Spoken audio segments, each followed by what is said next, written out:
Olá pessoal, seja muito bem-vindo a mais um conteúdo da plataforma Redigir.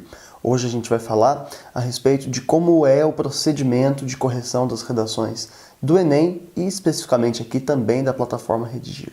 Bom, como vocês já sabem, a cada ano tem mudado o órgão responsável pelas correções do Enem. Recentemente aí a gente presenciou a mudança da Fundação VUNESP para a Fundação Getúlio Vargas. Isso significa que a cada mudança, a cada alteração desse órgão competente, que corrigirá então as redações e cuidará de todo o processo de treinamento da equipe dos corretores, há também pequenas alterações nos critérios de correção. Por isso, às vezes, essa sensação que a gente tem de que as correções são muito subjetivas, imprevisíveis, mas não é, existem critérios objetivos para a correção de texto. No entanto, justamente por estarmos aqui falando da área de linguagens, há sim possibilidades de interpretação, o que não significa que não exista critério objetivo para a correção.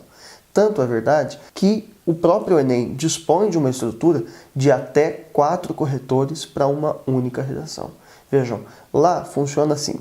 2 corretores obrigatoriamente corrigem a mesma redação. Ou seja, um corretor corrige uma redação sem saber o resultado prévio que essa mesma redação teve às mãos de um outro corretor.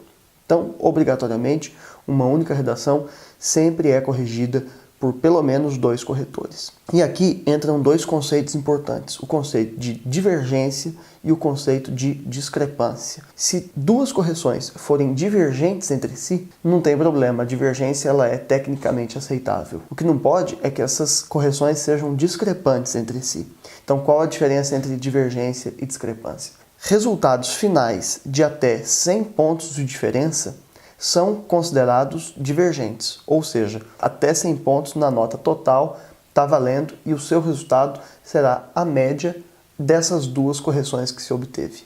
Por isso que às vezes algumas notas são, por exemplo, 980, sendo que os corretores só podem atribuir notas de 40 em 40 pontos. Só que se alguém tirou 980, significa alguém deu 1000 para essa redação e outra pessoa deu 960. Então a média das duas, 980. Agora, além desses 100 pontos na nota geral da redação, que são considerados então divergentes e por isso aceitáveis, existe também uma margem de divergência aceitável por competência. Ou seja, se você tirar nessas 2 correções diferentes até 80 pontos de divergência entre as correções em um único critério, também é considerado tecnicamente aceitável e a sua nota será a média desses 2 resultados. Bom, então recapitulando, até 80 pontos por competência e até 100 pontos na nota geral, o resultado do seu texto então será a média dessas 2 correções. No entanto, pode acontecer de os resultados da sua redação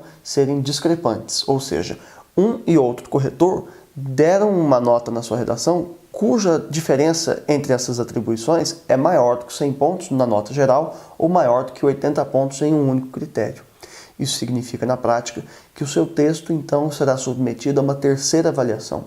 Um terceiro corretor corrigirá seu texto, evidentemente sem saber dos resultados anteriores, e aí, na sequência, sua média, então, será o resultado dessas 2 notas mais próximas e será desconsiderada, então, a correção mais discrepante. No entanto, pode acontecer, em casos mais raros, mas também acontece, de o terceiro corretor também atribuir uma nota a você tão discrepante quanto as 2 anteriores, ou seja, o intervalo entre essas 3 notas ou é maior do que 100 pontos no total ou é maior do que 80 pontos por competência.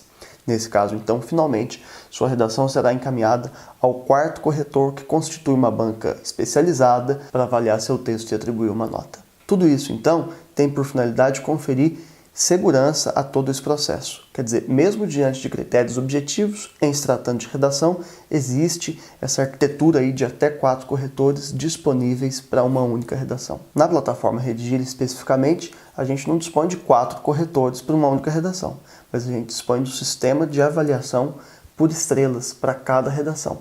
Veja que nessa área, abaixo do comentário final, a gente sempre tem aí, avalie o corretor. Diante da sua avaliação, a gente recebe o feedback de todas as correções para atuar eventualmente na recorreção de um texto. Por exemplo, todas as redações que são avaliadas em até 3 estrelas, o aluno recebe automaticamente um e-mail com um formulário para que ele especifique, para que ele detalhe o motivo pelo qual conferiu aquela avaliação, aquela correção. Mas, evidentemente, que fique claro, é para avaliar a qualidade da correção e não a nota que você tirou, não é? Tirei nota boa, então vou avaliar bem, ou tirei nota ruim, vou avaliar mal. Avalie a qualidade da correção. Se está claro o suficiente para você, o motivo por que você chegou àquele resultado. Diante disso, 3 estrelas para baixo, você receberá um e-mail com um formulário para preenchimento desses detalhes aí que a gente está interessado em saber, dos motivos pelos quais você atribuiu aquela nota. E, sendo necessário, a gente procederá então à recorreção desse texto com um laudo final para você a respeito dos motivos que levaram então a essa recorreção. Caso você prefira, é possível também escrever para o e-mail contato@plataformaredigir.com.br e lá também, por este e-mail, a gente responde rapidamente as suas questões. Não deixe também de aproveitar sempre todas as funcionalidades oferecidas pela ferramenta, como os próprios percursos de aprendizagem. A cada erro que você comete, desvio, inadequação, você é encaminhado a um percurso em que há tópicos de gramática, listas de exercício e videoaulas. E também é possível acompanhar o desenvolvimento do seu trabalho no botão Meu Desempenho, com gráficos de evolução e ranqueamento de maiores dificuldades. Então é isso, pessoal. Não deixe de avaliar as correções para a gente ter sempre esse retorno. Muito obrigado, um abraço, tchau!